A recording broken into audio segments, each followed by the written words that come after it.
bola, tatlong bubunutin. Pakinggan mo. Ito na, unang bunot, number 2. Wala pa. Wala pa. Anong raffle to? Ay, hindi. Meron ka pang dialogue. Hello mga ka-store. Nandito na tayo sa ating raffle. 10 pesos. 10 pesos lang. May may kuha na kayo. 8 biskuit. 8. Yun. Ang bubunot ngayon si Santa Claus sa free coffee. Ayan. Tatlo ang pupunutin natin.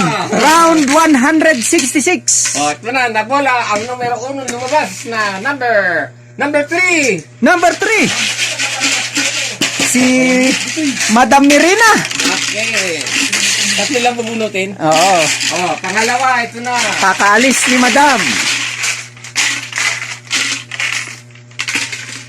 Number 4. Ano ba yung kasunod? Number 4. Si Sir Ronnie.